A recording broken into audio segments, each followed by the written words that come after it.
भारत के विदेश मंत्री एस जयशंकर बांग्लादेश और भूटान की यात्रा पर हैं। जयशंकर पहले बांग्लादेश पहुंचे, जहां उन्होंने बांग्लादेश की प्रधानमंत्री शेख हसीना से मुलाकात की।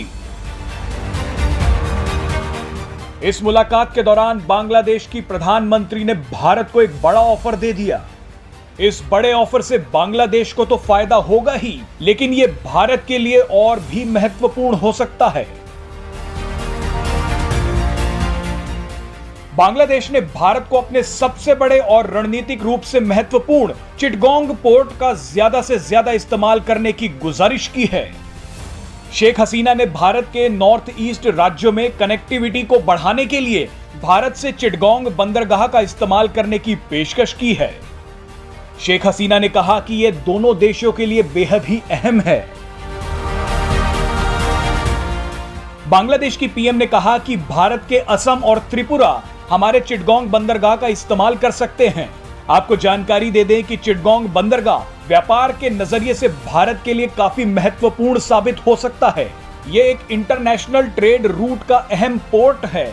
इसके इस्तेमाल से असम और त्रिपुरा समेत पूरे नॉर्थ ईस्ट में सप्लाई चेन को बेहतर किया जा सकता है। इससे रणनीतिक रूप से बेहद महत्वपूर्ण माने जाने वाले सिलीगुड़ी कॉरिडोर पर भी दबाव कम होगा। बांग्लादेश का यह ऑफर उस समय पर आया है जब भारत म्यांमार में भारी निवेश कर रहा है। म्यांमार बांग्लादेश से बॉर्डर शेयर करता है।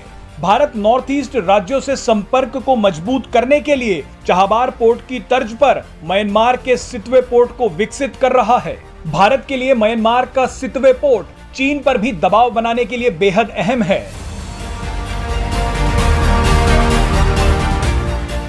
चीन लगातार म्यांमार में निवेश के जरिए घुसपैठ करने की कोशिश कर रहा है। चीन म्यांमार की सरकार पर उसके बेल्ट एंड रोड परियोजना में शामिल होने के लिए दबाव बना रहा है। इसके लिए चीन म्यांमार के उग्रवादी समूहों को हथियार सप्लाई करता है। ये उग्रवादी संगठन म्यांमार के सुरक्षा बलों पर हमला करते हैं और वहां की सरकार पर चीन की बात मानने के लिए दबाव बनाते हैं। बहरहाल भारत ने जब म्यांमार में निवेश बढ़ाया तो अब बांग्लादेश को भी होश आया है कि भरोसा तो सिर्फ भारत पर ही किया जा सकता है। एक्सपर्ट्स का कहना है कि बांग्लादेश भारत से व्यापार के साथ साथ कुछ और मदद भी मांग रहा है। आपको बता दें कि हाल ही में अमेरिका ने बांग्लादेश के रैपिड एक्शन बटालियन और कुछ सैन्य अधिकारियों पर प्रतिबंध लगा दिए थे।